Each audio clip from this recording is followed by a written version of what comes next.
Before I take your questions, I want to talk for a few minutes about the progress we're making on health insurance reform and where it fits into our broader economic strategy. Now, 6 months ago, I took office amid the worst recession in half a century. We were losing an average of 700,000 jobs per month, and our financial system was on the verge of collapse. As a result of the actions we took in those first weeks, we've been able to pull our economy back from the brink. We took steps to stabilize our financial institutions and our housing market, and we passed a Recovery Act that has already saved jobs and created new ones, delivered billions in tax relief to families and small businesses, and extended unemployment insurance and health insurance to those who've been laid off. Of course, we still have a long way to go, and the Recovery Act will continue to save and create more jobs over the next 2 years, just like it was designed to do. I realize this is a little comfort to those Americans who are currently out of work. And I'll be honest with you, new hiring is always one of the last things to bounce back after a recession. And the fact is, even before this crisis hit, we had an economy that was creating a good deal of wealth for those folks at the very top, but not a lot of good-paying jobs for the rest of America. It's an economy that simply wasn't ready to compete in the 21st century, one where we've been slow to invest in clean energy technologies that have created new jobs and industries in other countries, where we've watched our graduation rates lag behind too much of the world, and where we spend much more on health care than any other nation, but aren't any healthier for it. And that's why I've said that even as we rescue this economy from a full-blown crisis, we must rebuild it stronger than before. And health insurance reform is central to that effort. This is not just about the 47 million Americans who don't have any health insurance at all. Reform's about every American who has ever feared that they may lose their coverage if they become too sick, or lose their job, or change their job. It's about every small business that has been forced to lay off employees or cut back on their coverage because it became too expensive. And it's about the fact that the biggest driving force behind our federal deficit is the skyrocketing cost of Medicare and Medicaid. So let me be clear. If we do not control these costs, we will not be able to control our deficit. If we do not reform health care, your premiums and out-of-pocket costs will continue to skyrocket. If we don't act, 14,000 Americans will continue to lose their health insurance every single day. These are the consequences of inaction. These are the stakes of the debate that we're having right now. I realize that with all the charges and criticisms that are being thrown around in Washington, a lot of Americans may be wondering, what's in this for me? How does my family stand to benefit from health insurance reform? So tonight I want to answer those questions, because even though Congress is still working through a few key issues, we already have rough agreement on the following areas. If you have health insurance, the reform we're proposing will provide you with more security and more stability.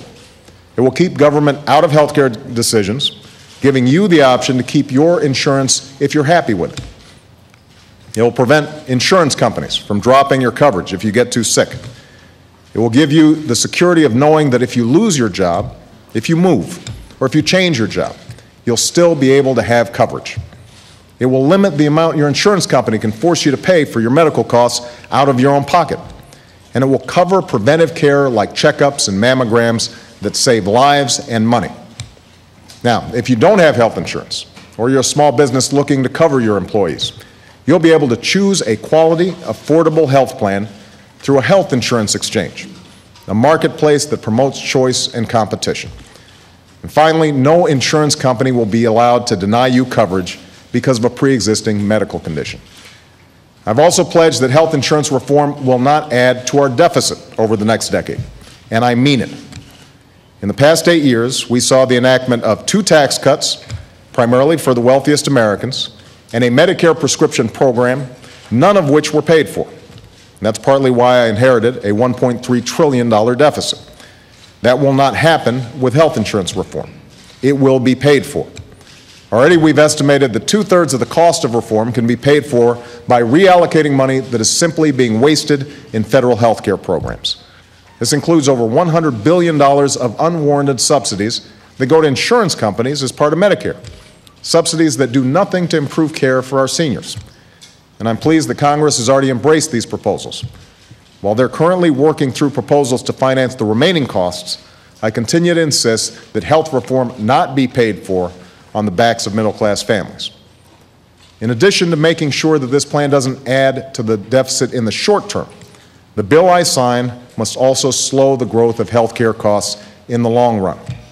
Our proposals would change incentives so that doctors and nurses are free to give patients the best care, just not the most expensive care.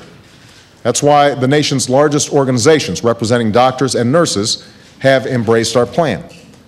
We also want to create an independent group of doctors and medical experts who are empowered to eliminate waste and inefficiency in Medicare on an annual basis, a proposal that could save even more money and ensure long-term financial health for Medicare.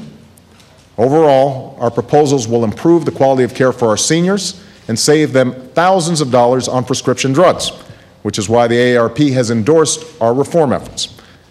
Not all of the cost savings measures I just mentioned were contained in Congress's draft legislation, but we're now seeing broad agreement thanks to the work that has been done over the last few days. So even though we still have a few issues to work out, what's remarkable at this point is not how far we have left to go, it's how far we've already come. I understand how easy it is for this town to become consumed in the game of politics, to turn every issue into a running tally of who's up and who's down. I've heard that one Republican strategist told his party that even though they may want to compromise, it's better politics to go for the kill. Another Republican senator that defeating health care reform is about breaking me. So let me be clear. This isn't about me. I have great health insurance, and so does every member of Congress. This debate is about the letters I read when I sit in the Oval Office every day and the stories I hear at town hall meetings.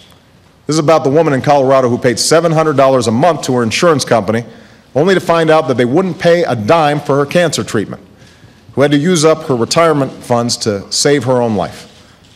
This is about the middle-class college graduate from Maryland whose health insurance expired when he changed jobs and woke up from the emergency surgery that he required with $10,000 worth of debt. This is about every family, every business, and every taxpayer who continues to shoulder the burden of a problem that Washington has failed to solve for decades. This debate is not a game for these Americans, and they can't afford to wait any longer for reform. They're counting on us to get this done. They're looking to us for leadership, and we can't let them down. We will pass reform that lowers cost, promotes choice, and provides coverage that every American can count on, and we will do it this year.